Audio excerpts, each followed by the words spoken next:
You know that moment when you realize you're done being the victim? Mine happened at a family dinner 3 months ago.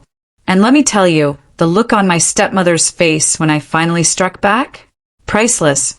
Picture this.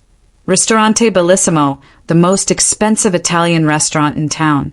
My father's favorite. The entire family gathered around this massive table, my father at the head, my stepmother Patricia to his right, playing the perfect wife as always. My stepbrother Marcus and stepsister Emma across from me. Their spouses, my aunts, uncles, cousins. Everyone dressed to impress for what they thought was just another one of Patricia's elaborate family gatherings. The crystals sparkled. The wine flowed. Patricia was holding court like she always does, telling some story about her charity work, laughing that practiced laugh of hers. Everyone smiling, nodding along. The perfect family portrait. Except I wasn't smiling anymore.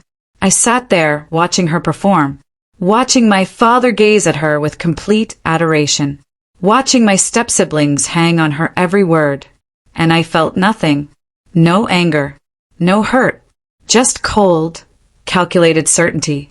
See, for 15 years, I'd been the invisible one at this table, the forgotten daughter, the one whose achievements didn't matter, whose pain didn't register, whose very existence seemed to irritate this woman. But tonight, I was about to become very, very visible. I waited until she finished her story, waited for the polite laughter to die down. Then I stood up. The conversation stopped. All eyes turned to me. Patricia's smile faltered just slightly. She wasn't used to me drawing attention. I have something to share with all of you, I said. My voice was calm, steady. I'd practiced this moment in my mirror 100 times. I reached into my bag and pulled out a thick manila folder, the kind lawyers use, heavy with papers. I walked around the table slowly, deliberately, my heels clicking on the marble floor. You could hear a pin drop. And then I placed it directly in front of Patricia. Her face. God, I wish I had a photograph of her face in that moment. The color drained from her cheeks, like someone had pulled a plug. Her eyes locked onto that folder like it was a snake about to strike. Because she knew, somewhere deep down, she knew exactly what was inside. That's 15 years of truth, Patricia, I said quietly. Every lie, every stolen dollar, every forged signature. It's all there. Her hands started to shake, actually trembling as they hovered over the folder. My father looked confused, starting to stand. What's going on? Dad, sit down, I said, not taking my eyes off her. You'll want to read along with her. I could see Patricia's mind racing, trying to figure out damage control. Her mouth opened, but nothing came out. Around the table, my relatives exchanged confused glances. Marcus leaned forward, trying to see what was in the folder. I picked up my purse, straightened my shoulders, and headed for the door. Behind me, I heard the folder open, papers rustling. Then Patricia's sharp intake of breath as she saw the bank statements, the charity board records, the forged documents with my mother's signature, the police report number stamped across the top page. Wait, she gasped. You can't just... I paused at the doorway, looked back at her one last time. Her perfect composure was cracking. Her hands clutched the papers, knuckles white. My father was pulling documents toward him, his face shifting from confusion to recognition to horror. Actually, Patricia, I can. And I did. Enjoy your dinner. I walked out of that restaurant with my head high. Behind me, I could hear her voice rising, frantic, desperate. I could hear my father's shocked questions. My aunt's gasp as she read over his shoulder. But I didn't look back. 15 years of pain. 15 years of being made to feel worthless in my own family. And in 15 minutes, I'd dismantled her entire world. But before I tell you how we got here, and trust me, this story gets so much darker, I need you to do something for me. If you're watching this and thinking, finally, someone who gets it, hit that like button. And drop your location in the comments below. I want to know where my fellow survivors are watching from. Because this isn't just my story. This is for everyone who's ever been erased by someone who was supposed to love them. Now, let me take you back to where it all began. You want to know when I realized I meant nothing to them? It was supposed to be the proudest day of my life. June 12th, senior graduation. Westfield High School auditorium, packed with families dressed in their best. The air buzzing with that electric excitement, cameras flashing, flowers everywhere, parents crying happy tears. The smell of carnations and hairspray. Rows and rows of graduates in royal blue caps and gowns, fidgeting with their tassels, whispering and laughing. I was valedictorian. For years of straight A's, AP classes, sleepless nights, studying while my step-siblings partied. I'd earned a full academic scholarship to State University. This was my moment. Finally, something they couldn't ignore. Something that would make my father proud.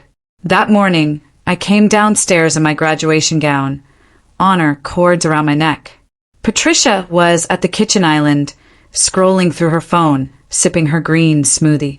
Her blonde highlights, perfectly done, diamonds glinting at her ears and throat. She barely glanced up. "Don't you look official," she said, her voice flat, like I was wearing a uniform, not celebrating 4 years of achievement. My father walked in, adjusting his Rolex. Expensive suit, the one he wore to important business meetings. For a second, my heart lifted. He dressed up for me. "Patricia, we need to leave in 30 minutes, he said, reaching for his coffee. "Marcus's game starts at 2. The words hit me like cold water.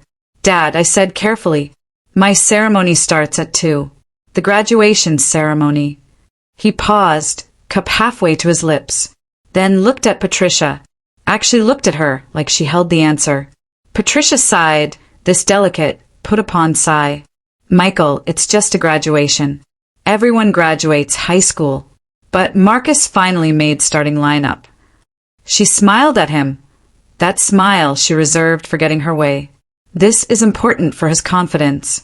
You know how hard he's worked." Just a graduation. Marcus hadn't worked hard. Marcus spent senior year smoking weed behind the gym and barely scraping C's. He was starting because 2 players had the flu, but none of that mattered. "Sweetheart, you understand, right?" My father turned to me, his expression already apologetic but firm. "Your brother needs us there. You're so independent, so capable, you'll be fine. Emma will record the ceremony on her phone for you." Emma, my stepsister, who was at that moment still asleep upstairs because she'd been out clubbing until 3 a.m. "I'm giving the valedictorian speech," I said quietly. "I'm the only one in our family to ever." "We'll celebrate tonight," Patricia interrupted, already turning away. "I'll pick up a cake from Costco." Costco. When Emma graduated middle school, they'd rented out a country club. I stood there in that kitchen, honor cords around my neck, watching my father nod along, watching him choose them. Again. "It's settled then," Patricia said brightly. "We'll leave at 1:30. "Marcus, honey," she called upstairs. "Make sure you pack your lucky bat." She walked past me like I wasn't even there. 2 hours later, I sat in the front row with the other honor students. Around me, graduates kept turning around, waving at their families, pointing out their seats. The auditorium was a sea of proud faces. Mothers dabbing tears. Fathers with cameras. Grandparents beaming. Little siblings holding congratulations signs. I turned around once, scanned the crowd for my father's face. Empty seats. 3 of them in the section reserved for my family. The seats I'd specifically requested months ago. Next to me, my friend Jessica squeezed my hand. She knew. Everyone in my close circle knew what my home life was like, even though I tried to hide it. "Maybe they're just running late," she whispered. I knew better. Principal Morrison called my name.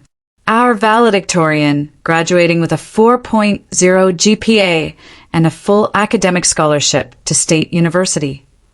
The auditorium erupted in applause. I walked across that stage, shook hands, received my diploma and the special valedictorian medal. I stepped up to the podium to give my speech, the speech I'd rewritten 12 times, trying to make it perfect. I looked out at the crowd, hundreds of faces. Not one of them was my father. I gave that speech, talked about perseverance, about overcoming obstacles, about believing in yourself when no one else does. My voice didn't shake. I didn't cry. I smiled and waved when it was over. And when the ceremony ended, when caps flew into the air and everyone rushed to their families, I stood alone on those auditorium steps in my blue gown, clutching my diploma. All around me, hugs, photos, laughter, tears of joy, families swarming their graduates, grandmothers kissing cheeks, fathers lifting daughters off their feet. I watched a girl I barely knew, Angela Chin, surrounded by what looked like 20 relatives. They'd brought balloons, a giant banner with her face on it. They were all crying and laughing and taking turns hugging her. That's when it hit me. Really hit me. I was invisible. Not because I didn't achieve enough. Not because I wasn't worthy. But because to Patricia I would never matter. And my father loved her more than he'd ever love me. I took out my phone. One text from my father, sent at 2:47 p.m. Marcus hit a double. So proud. We'll be home by 6. Not congratulations. Not sorry we missed it. Not even how was the ceremony. Just Marcus's double. I sat down on those steps, still holding my diploma, and made myself a promise. One day, I didn't know when or how, but one day they would see me. One day, Patricia would regret making me invisible. One day I would matter. I just had to be patient, strategic, smart, and I had to wait for the perfect moment to strike. Fast forward 15 years. I'm 33 now. Successful financial analyst. My own apartment. My own life. I'd kept my distance from the family, showing up for obligatory holidays, staying just long enough to be polite. But Patricia? She never stopped twisting the knife. It was my Aunt Marie's 60th birthday. Patricia insisted on hosting at Ristorante Bellissimo, the same place where I'd eventually destroy her, though I didn't know it yet. The whole extended family was there. My father's side, aunts, uncles, cousins I'd grown up with. 20 people around a long table, dressed in cocktail attire, expensive wine flowing. Patricia sat at the center of it, all like a queen holding court. She'd aged beautifully, of course. Botox and a personal trainer will do that. Designer dress, fresh blowout, jewelry that costs more than most people's cars. Playing the role she'd perfected. The devoted wife, the loving mother, the charitable socialite. I'm just so blessed, she said, her hand resting on my father's arm. Her voice carried that practiced warmth, the one she used for audiences. These years have given me everything I could ever want. My father gazed at her like she hung the moon. After 15 years, he still looked at her that way. It used to hurt. Now it just made me tired. The servers brought out champagne. Patricia stood, tapping her glass with a fork. Everyone quieted down, turning toward her with expectant smiles. I know this is Marie's special day, Patricia began, flashing her perfect veneers at my aunt, but I hope you'll indulge me for just a moment. I want to talk about what matters most to me, my family. Here we go, I thought. I took a sip of my wine, preparing for whatever performance she'd rehearsed. Marcus! She beamed at my stepbrother, now 31, sitting across from me with his wife. I'm so proud of you, sweetheart. That promotion to regional manager. You've worked so hard. You're going to do incredible things. Marcus's promotion was 3 months ago. She'd already thrown him a party. And Emma, Patricia continued, her voice getting emotional.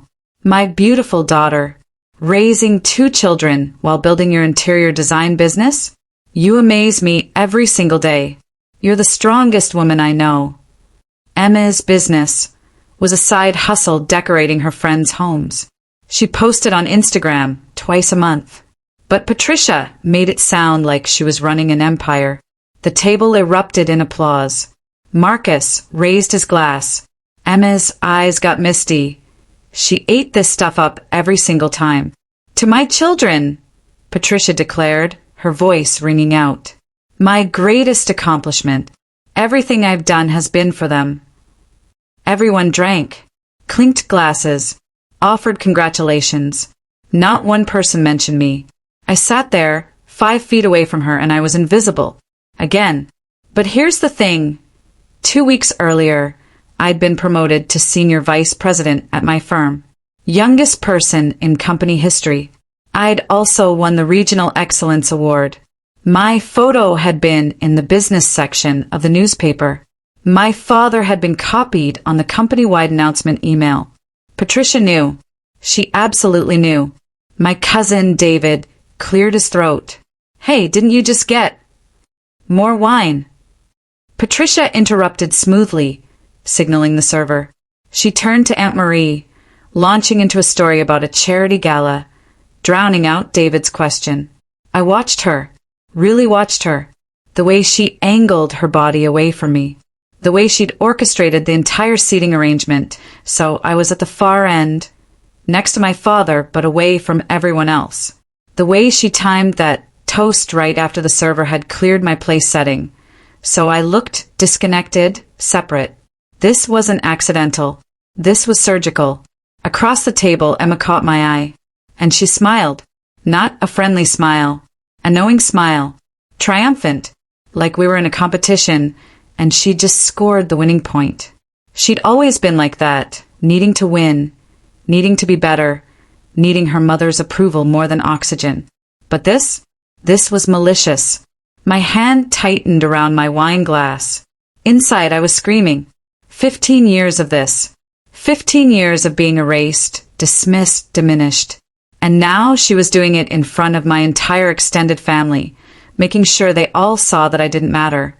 But on the outside, I smiled. Calm. Serene. I raised my glass along with everyone else. My Aunt Marie leaned toward me, her voice low. Honey, I saw your award in the paper. That's wonderful. Thank you, I said simply.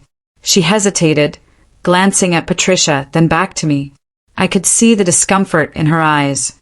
She knew. They all knew. But what were they going to say? Call out Patricia in the middle of a celebration? Start family drama? So they did what families do. They pretended everything was fine. Uncle Jim made a joke. Someone else launched into a story about their vacation. The conversation moved on. Patricia laughed, touched my father's shoulder, played the perfect hostess, and something inside me clicked. I'd spent 15 years trying to earn their recognition, achieving, succeeding, hoping that eventually my accomplishments would be impossible to ignore. But it didn't matter what I did. Patricia would never acknowledge me. She'd spend the rest of her life erasing me if I let her. That's when I realized this wasn't about being good enough. This was about power. Control. Patricia needed me to be nothing so her children could be everything. And she'd just made a critical mistake. She'd humiliated me in front of witnesses, people who knew better, people who could see exactly what she was doing. I looked around that table, at the awkward glances, the uncomfortable shifting, the forced conversation, at Emma's smug face, at Patricia's performance, at my father's oblivious devotion. And I made a decision. I wasn't going to beg for crumbs anymore. I wasn't going to wait for recognition that would never come. I was going to take everything from her. Methodically, carefully, completely. She wanted to play games? Fine. But she was playing with someone who'd learned from the best from her. I finished my wine, excused myself to the restroom, and started making a list on my phone. The war had officially begun.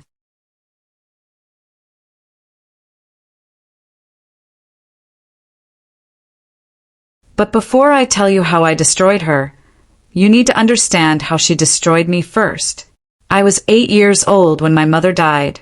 Pancreatic cancer. 6 months from diagnosis to funeral. One day I had a mom who braided my hair and packed heart-shaped sandwiches in my lunchbox. The next, I was standing at her graveside in a black dress that was too big, watching them lower her into the ground. My father fell apart.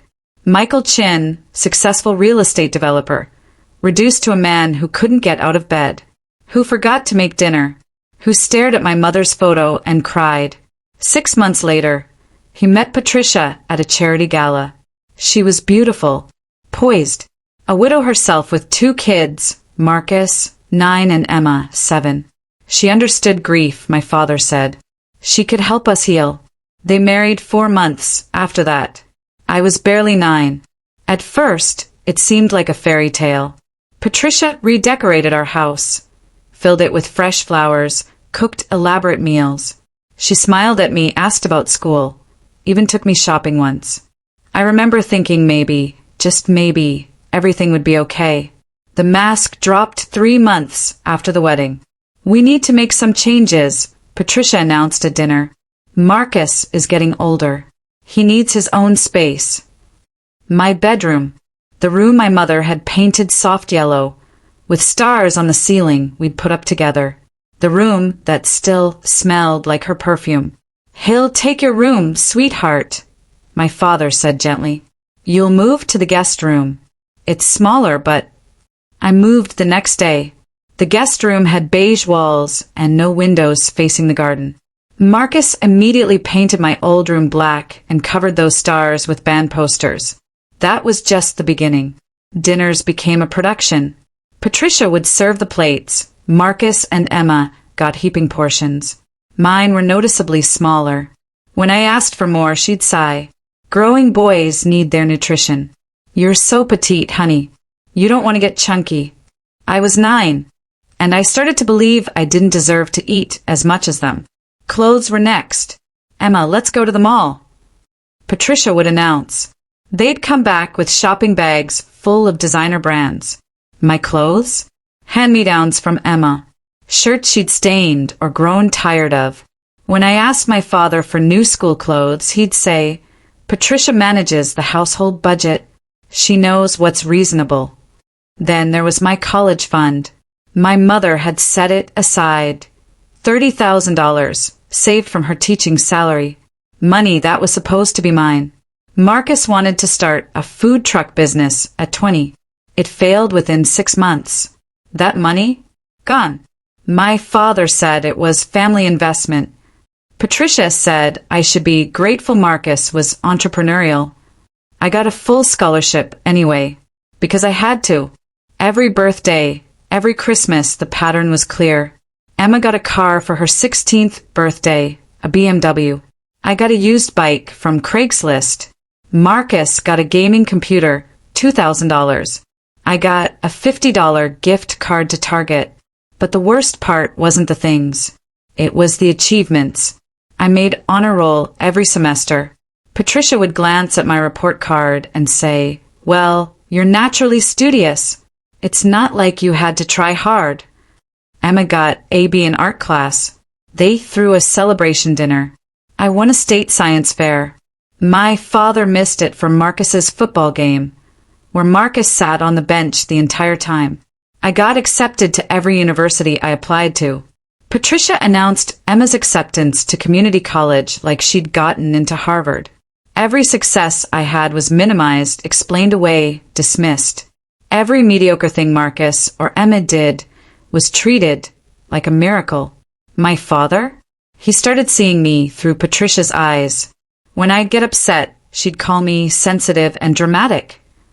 When I'd ask why they missed my events, she'd say I was demanding and ungrateful. Your daughter is becoming difficult, Michael, I heard her say one night. She needs to understand the world doesn't revolve around her. And he believed her. He actually believed I was the problem. By the time I was 16, I'd learned to make myself small, quiet, undemanding.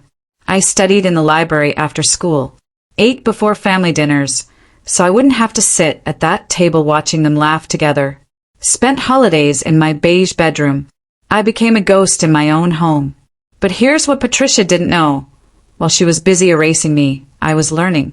Learning how to read people, how to understand manipulation, how to spot financial irregularities because I was handling my own scholarship paperwork and saw how she'd moved my mother's money. I went to college and majored in finance. psychology minor. Not because I loved it, but because I needed to understand how money worked and how people worked. I needed tools.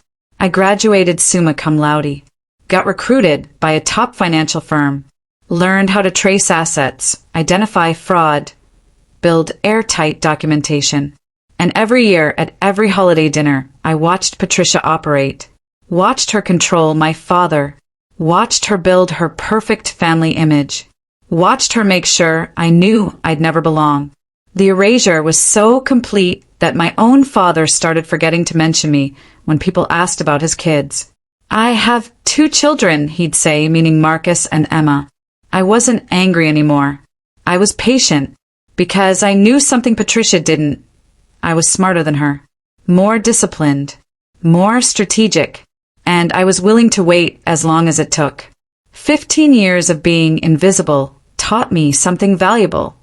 When no one's watching you, they don't see you gathering evidence. 2 years before that dinner confrontation, I stumbled onto something I wasn't supposed to see.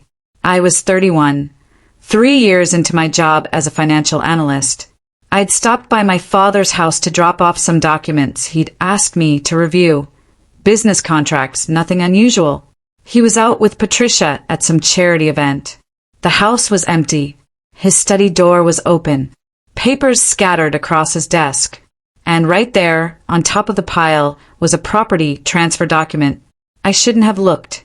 But the address caught my eye, our family lake house.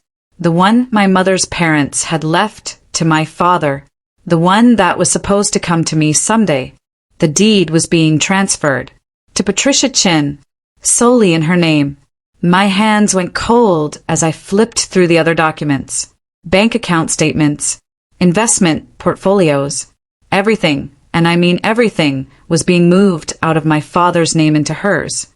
I took photos of every page. That Sunday, I showed up for family dinner like always. Pot roast, Patricia's specialty. She served it with that smile, playing the gracious hostess. My father sat at the head of the table, talking about some real estate deal. Speaking of property, I said casually, Dad, I saw the lake house papers on your desk. You're transferring ownership. Patricia's fork paused halfway to her mouth. Just for a second. Then she recovered with a light laugh. Oh, that's just estate planning, sweetie, she said. Very boring financial stuff. Estate planning usually distributes assets, I replied, keeping my voice neutral. Not consolidates them. It's for tax purposes, my father said, not meeting my eyes. Patricia's accountant recommended it. You wouldn't understand, it's complicated. There it was. The dismissal. Like I hadn't spent 3 years analyzing financial portfolios for a living. I work in finance, Dad. I understand tax strategy. It's my money, Patricia said sharply, then caught herself, softened her tone. I mean, it's our money. The family's money. This protects all of us. My money. She'd said my money. Right, I said, and let it drop. But I watched her for the rest of that dinner. Watched how she monitored my father's responses, steered conversations, made sure she stayed in control. I left that night and made a decision. If they weren't going to be honest with me, I'd find the truth myself. I started with public records. Property transfers, business filings, court documents. All available if you know where to look. And what I found made my blood run cold. My mother's trust fund, the one she'd left for my education, showed as depleted in 2015. But my scholarship had covered everything. I'd never touched that money. $50,000 gone. Withdrawn gradually over 5 years by the trustee, Patricia Chin. Then I found the charity. Patricia chaired the board of Hope Foundation for Children. Very prestigious. She posted about it constantly on social media, always dressed up at their galas. I requested their public tax filings. The numbers didn't add up. Donations in, but administrative costs were astronomical. Salaries paid to consultants that didn't exist. I cross-referenced the counts. Money flowing out to an LLC registered to, you guessed it, Patricia Chin. She was embezzling. Had been for 8 years. But it got worse.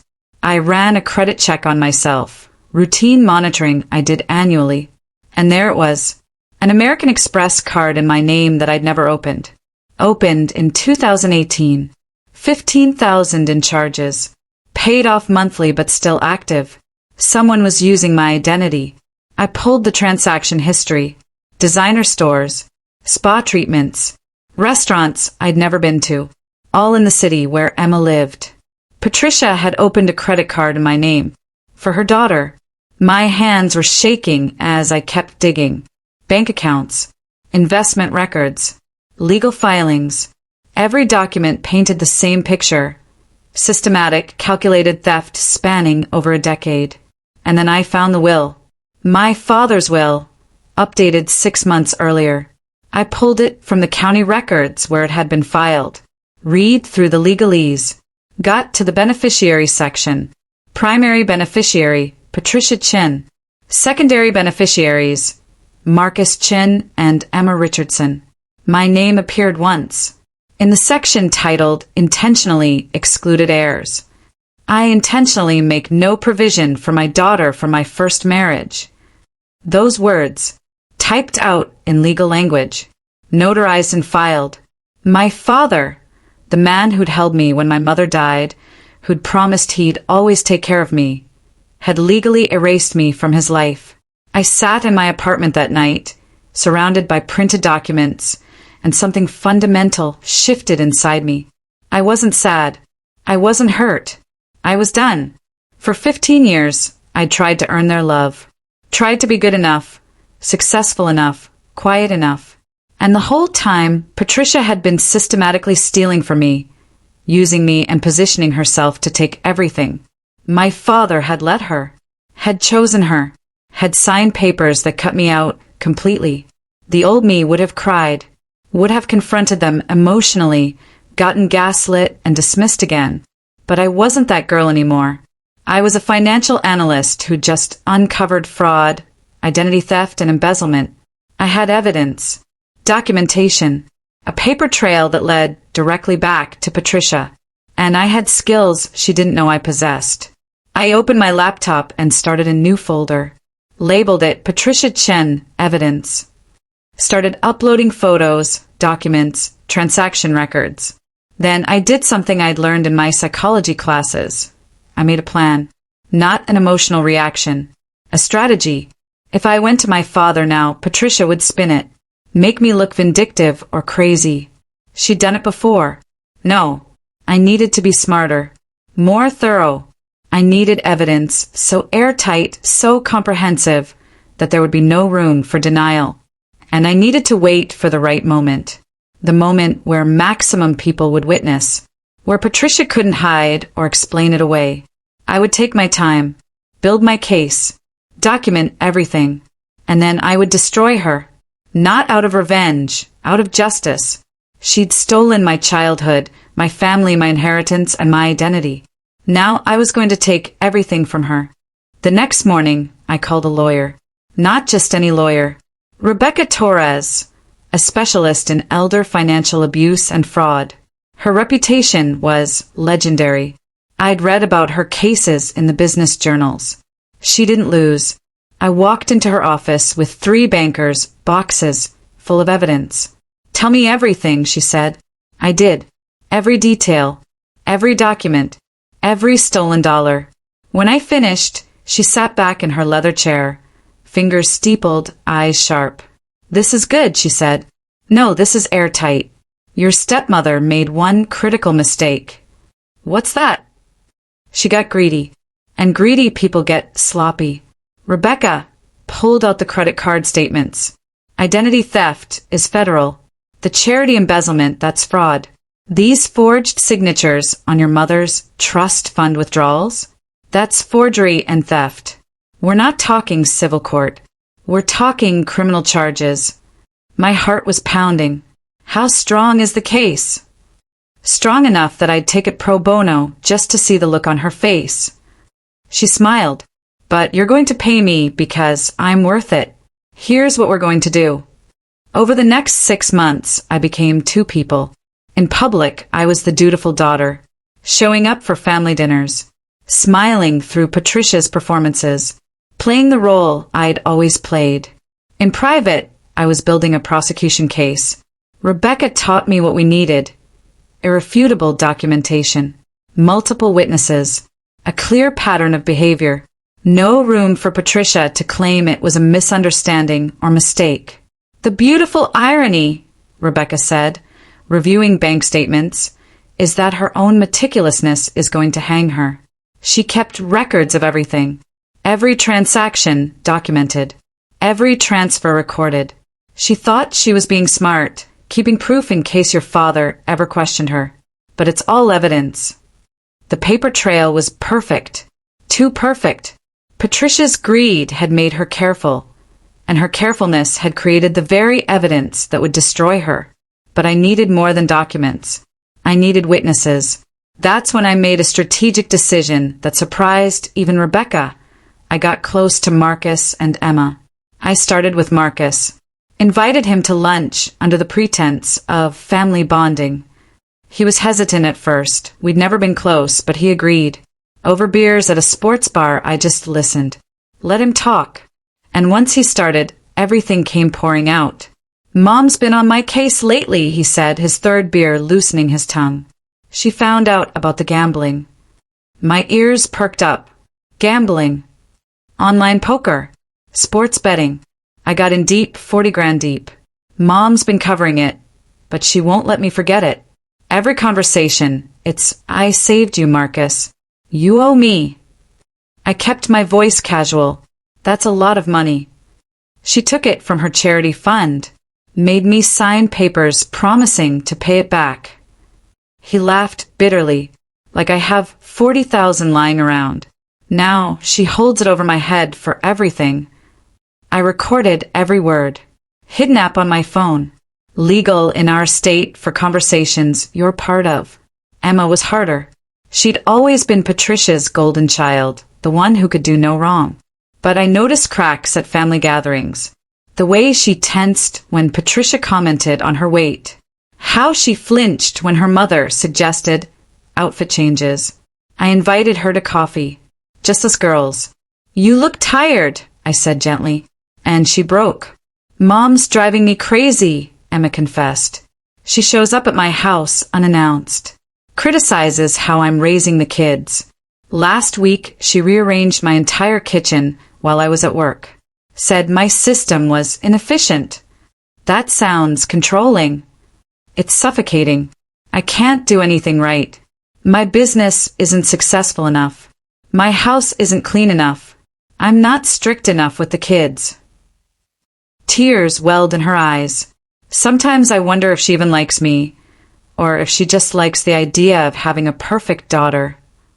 The resentment had been building for years. Patricia had been so busy using Emma as a prop for her perfect family image that she'd never actually seen her as a person. I listened, empathized, became the supportive presence Patricia had never been, and I recorded every conversation, every admission, every moment of truth. For 6 months I played this role. I attended dinners with a recording device in my purse. Caught Patricia on tape calling me that girl when she thought I couldn't hear. Recorded her bragging to friends about how she'd managed my father's assets. Documented her talking about her money that legally belonged to my father. I gathered statements from the charity board members, from the bank managers who'd processed suspicious transactions, from my mother's former attorney who'd set up the trust fund and never authorized those withdrawals. Rebecca compiled everything into a file that grew thicker by the week. "We have enough for criminal charges," she said during one meeting. "Identity theft, embezzlement, fraud, forgery. The DA would take this case." "Not yet," I said. "I want her to face all of them, family included." "You want maximum impact." "I want her to feel exactly what she made me feel. Invisible, worthless, erased." I looked at Rebecca. Except instead of being erased from a family, she'll be erased from everything she's built. Her reputation, her social standing, her perfect image. Rebecca smiled. It wasn't a nice smile. "You're my favorite kind of client."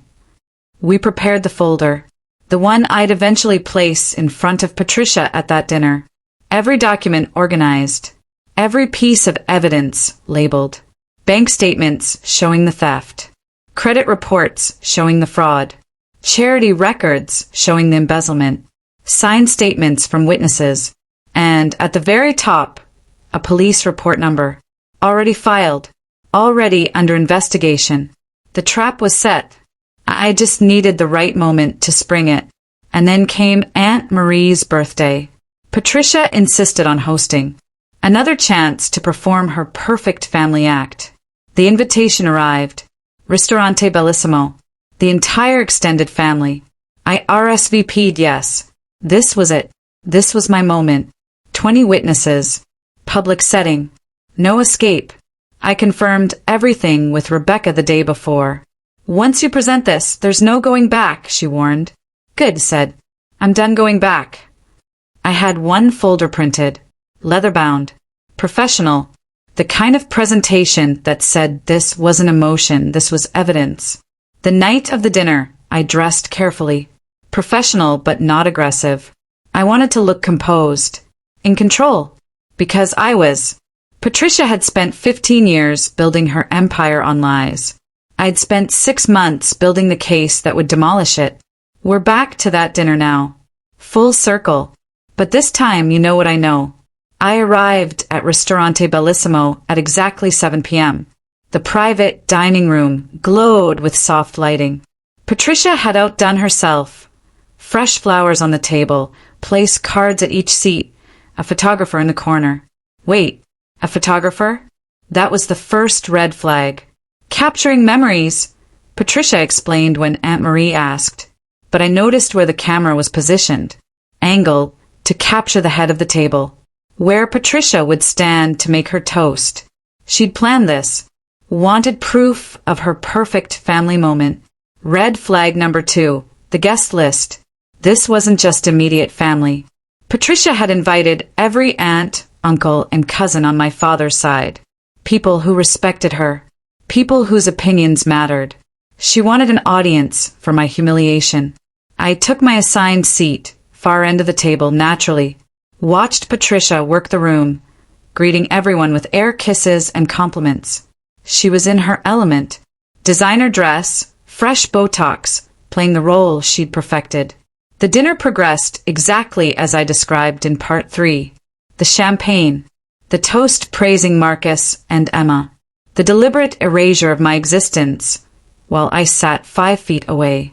But now you know what I was thinking during that toast. Watching her perform, watching everyone clap for her amazing children, watching Emma's smug smile. I was thinking, enjoy this moment, Patricia. It's your last one. When she finished her toast and the applause died down, I stood up. The conversation stopped. Just like I told you. All eyes on me. I have something to share with all of you. I walked to Patricia's seat, placed the leather folder in front of her, watched the color drain from her face. But here's what I didn't tell you before, what happened next. I didn't leave immediately. I stood there, opened the folder for her. Page 1, I said calmly, loudly enough for everyone to hear. Bank statements showing systematic transfer of assets from my father's accounts to yours. Notice the dates, right after your marriage. Patricia's hands flew to the papers, trying to close the folder. This is inappropriate. Page 5, I continued, pulling out another document. Withdrawal records from my mother's trust fund. $50,000. Forged signature. That's a felony, Patricia. My father stood up. What is this? Sit down, Dad. You need to see this. My voice was ice. I pulled out more papers. Page 12. Credit card in my name that I never opened. $15,000 in charges. Identity theft, that's federal. You're lying. Patricia's voice cracked. Her wine glass shook in her hand.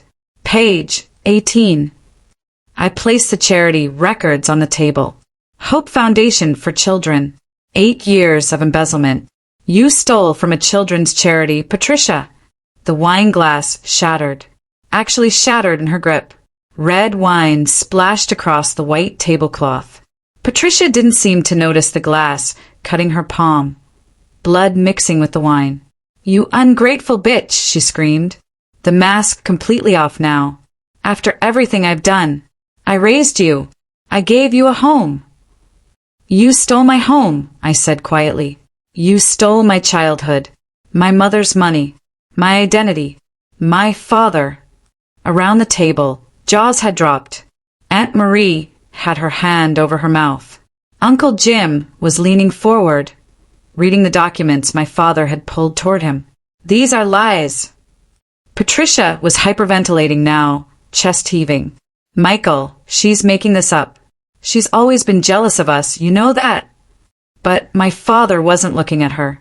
He was reading, page after page, bank statements, transfer records, his own signature on documents he'd never seen. His face went from confused to pale to gray. "Patricia," he whispered, "what did you do?" "I protected us. I protected our family." She pointed a shaking, bloody finger at me. "She's not family. She never was. I did what I had to do. You used my dead wife's money." His voice broke. "You forged her signature?" I pulled out my phone, pressed play on a recording. Patricia's voice filled the room. "That girl isn't really his daughter anymore.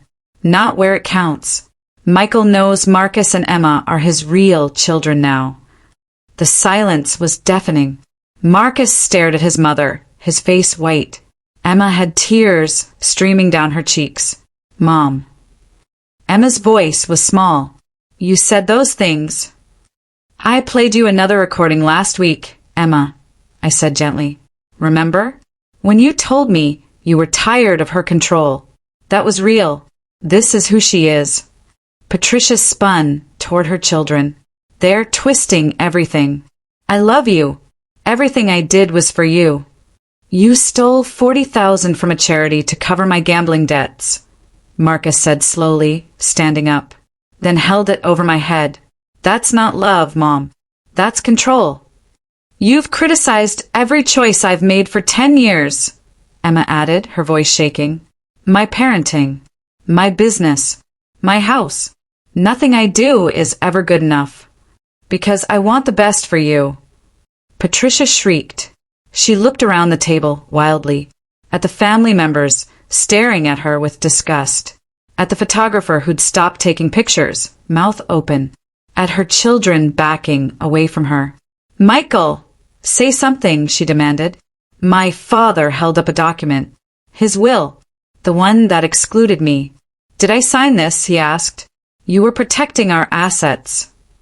"Did I sign this?" Silence. "You were drinking that night. You don't remember." "Oh my God," he breathed. "You forged my will." Patricia's legs gave out. She collapsed into her chair, still clutching papers, blood and wine staining her dress. Her perfect composure shattered completely, mascara running, hands trembling. "I gave you everything," she whispered at me, venom in her voice. "And this is how you repay me." "You gave me nothing," I said, "but you took everything, and now everyone knows." I looked around the table, at my family's shocked faces, at my father's devastation, at Marcus and Emma's horror as they realized their mother was a stranger. "There's a police report number on the first page," I said. "The investigation is already open. My attorney has copies of everything." Then I picked up my purse and walked to the door. Behind me, Patricia started sobbing. Loud, ugly, desperate sobs. I didn't look back. Actually, I didn't leave. Not yet. I stopped at the door and turned back. Looked at all of them, my family, frozen in shock, watching Patricia fall apart. "I'm not done," I said. I returned to the table, sat down, folded my hands calmly while Patricia sobbed into her blood-stained napkin. "You all deserve to know the full truth," I said, my voice steady. "Not just pieces. Everything. Right on cue, because yes, I'd planned this part too." Rebecca Torres walked into the dining room. Lawyer suit, briefcase, the kind of presence that command attention. This is my attorney, Rebecca Torres, I announced. She specializes in financial fraud and elder abuse. She's going to walk you through what Patricia has done. In detail. This is ambush. Patricia shrieked, looking up with mascara-streaked cheeks. You can't. Actually, we can, Rebecca said coolly, setting her briefcase on the table. This is a private family gathering, and my client has every right to disclose crimes committed against her. You're welcome to leave at any time, Mrs. Chin. But Patricia couldn't leave. Where would she go? Everyone was watching. Rebecca opened her briefcase and pulled out organized folders. She handed them around the table, like she was distributing evidence in a courtroom. Let's start with the trust fund, Rebecca began. In 2010, Patricia Chun withdrew $50,000 from a trust established by the deceased Lisa Chin for her daughter's education. The signature was forged. We have the original signature on file from the trust documents, and handwriting analysis confirms forgery.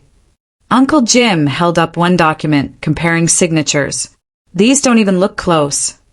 Because she didn't try very hard, I said.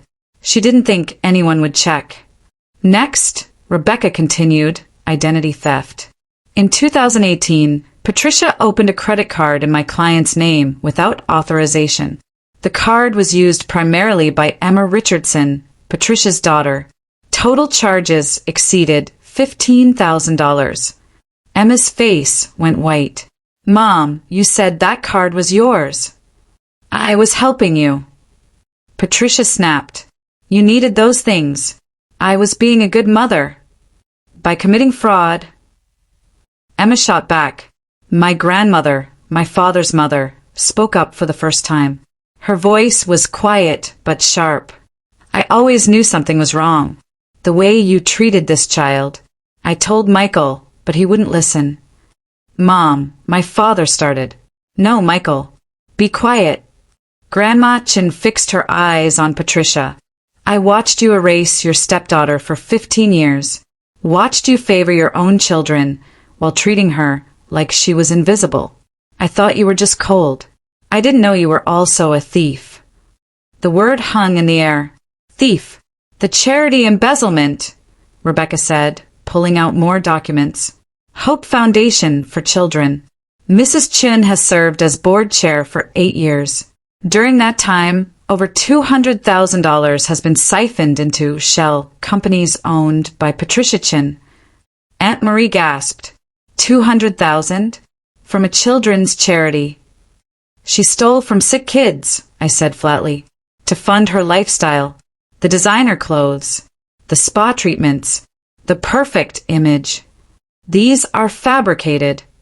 Patricia screamed, lunging for the documents. She made these up. She's lying. She's always been a liar. Mrs. Chen, Rebecca said calmly, these are bank records. With your signature, your account numbers. If they're fabricated, then you should have no problem with the forensic audit the police are currently conducting.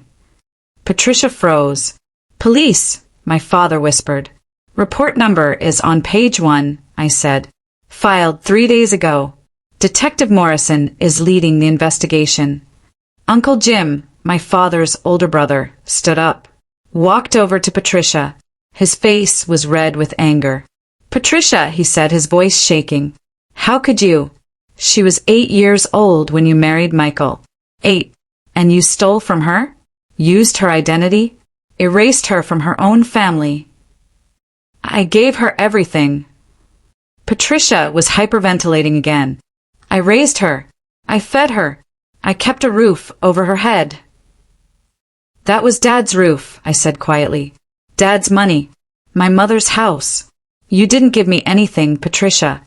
You took. Marcus stood up, his hands clenched. I need to say something. Everyone turned to him. She's telling the truth, he said. About all of it. The favoritism. The way Mom treated her. I saw it and I said nothing because... He looked at me, shame in his eyes. Because it benefited me. I got everything while you got nothing.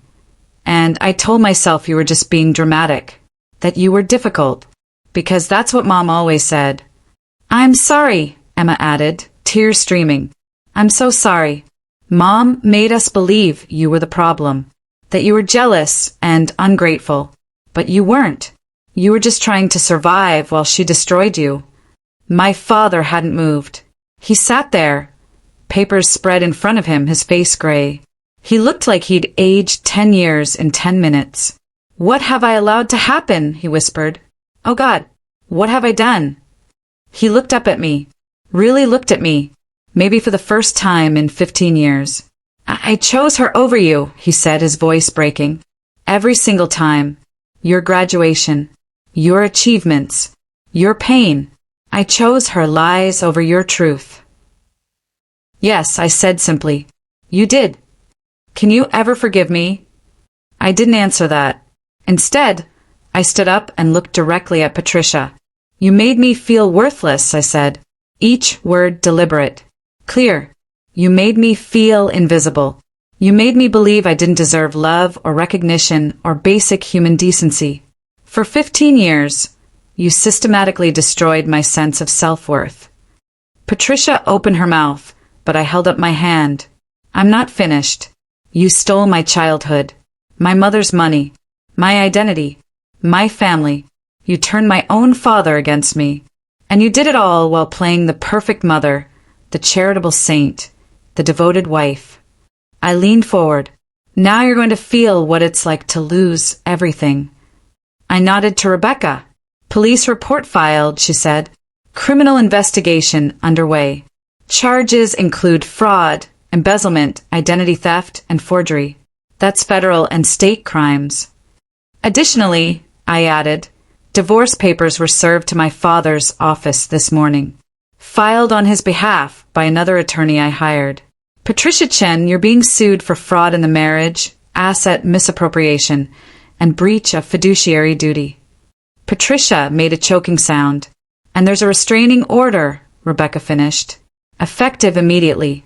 You're to have no contact with my client. Violation results in immediate arrest. I picked up my purse one final time. You're done, Patricia, I said. Your reputation? Gone. Your charity position?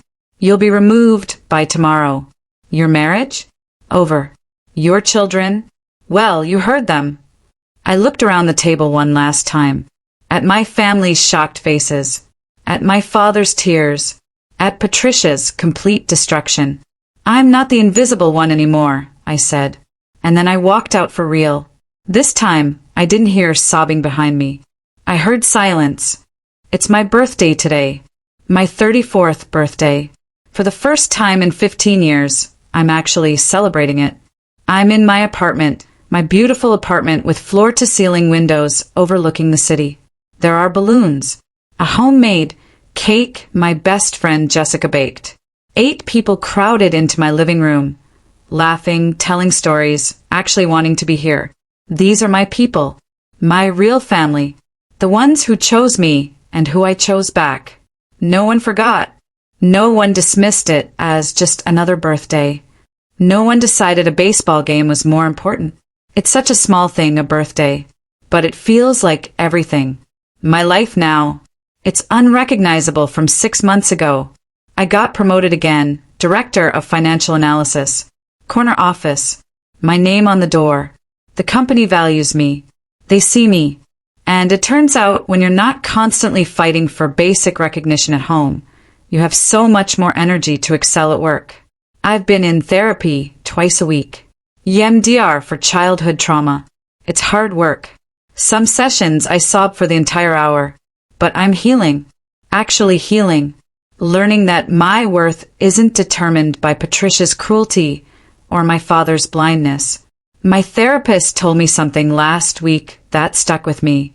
You survived by making yourself small. Now you get to learn how to take up space. I'm learning. The legal outcomes? Even better than Rebecca predicted. Patricia was convicted of charity embezzlement, 18 months probation, $200,000 in restitution, and 500 hours of community service. She'll be paying that back for years. The identity theft charges resulted in financial restitution, $15,000 plus damages. She had to pay me directly. I donated every cent to actual children's charities. My father's divorce was swift and brutal. Prenup clause about fraud meant Patricia got almost nothing. He recovered his assets, his properties, everything she transferred. The lake house is back in our family name. And me? I received my mother's full inheritance, the $50,000 Patricia stole, plus damages and interest. $73,000 total. I put it in a trust, the way my mother intended. But Patricia's downfall? That's the part that still amazes me. Her reputation is obliterated. The charity board didn't just remove her. They issued a public statement condemning her actions. Every organization she was involved with cut ties. Her church friends? Gone. The women who used to have brunch with her, post photos with her, celebrate her? They don't return her calls. She's living in a modest 2-bedroom apartment across town. Drives a 10-year-old Honda. Works as an administrative assistant. Everything she built on lies, the status, the image, the power gone. Marcus told me she tried to reach out to him last month. Asked if he'd help with rent. He said no. Speaking of Marcus and Emma, that's been the biggest surprise. We're actually building real relationships. Emma and I have coffee every week now. Real conversations. She's in therapy too, working through the damage Patricia did to her. Last week, she told me, I spent 30 years trying to be perfect for her, and I still never felt good enough. I can't imagine what it was like for you. We're becoming genuine friends. Sisters, even.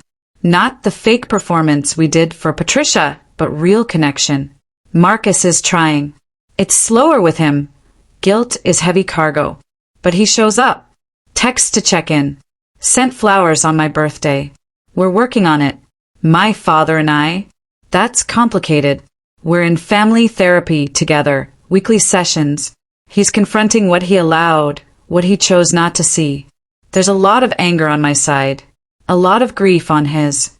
But he's trying. Really trying. And I'm allowing space for that, even if trust takes time. Last week he said, I can't undo 15 years, but I can be present for the next 15. It's a start. Here's something I didn't expect. 3 other women have come forward. Patricia's charity friends who realized they'd been victims too.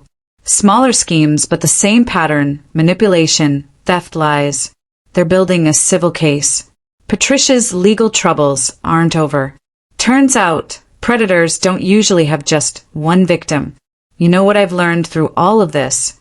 Silence protects abusers. That's their greatest weapon. They count on shame, on fear, on victims believing no one will take them seriously. For 15 years I stayed quiet, tried to handle it privately, made myself invisible because Patricia had already convinced everyone I was the problem. The moment I spoke, loudly, publicly, with evidence, her power evaporated. This wasn't revenge. People keep calling it that, but it wasn't. It was accountability. It was justice. Patricia committed crimes, and she faced consequences. That's not vengeance. That's the legal system working exactly as it should. If your story resonates with mine, if you've been erased, dismissed, gaslit by someone who was supposed to love you, please know, you're not crazy. You're not too sensitive. You're not the problem. They are. And speaking up is not cruel. It's survival. If this story resonated with you, I need you to do something. Share it. Someone in your life might need to hear they're not alone. That being invisible isn't a permanent condition. It's something someone else imposed on you. Drop your location in the comments below. I want to see where my fellow survivors are watching from. And subscribe, hit that button right now, because I'm going to keep telling stories about people who refused to stay silent. People who fought back. People who survived. I spent 15 years being invisible, trying to earn love from people who were never going to give it, making myself smaller and quieter, hoping that would finally be enough. Now, I'm unforgettable. I take up space. I speak loudly. And I refuse to shrink for anyone ever again. And Patricia, the woman who spent 15 years trying to erase me from existence, she's exactly what she tried to make me, forgotten. The difference is, I chose my invisibility to end. She's learning hers is permanent. Thanks for watching. Remember, your voice is your power. Use it.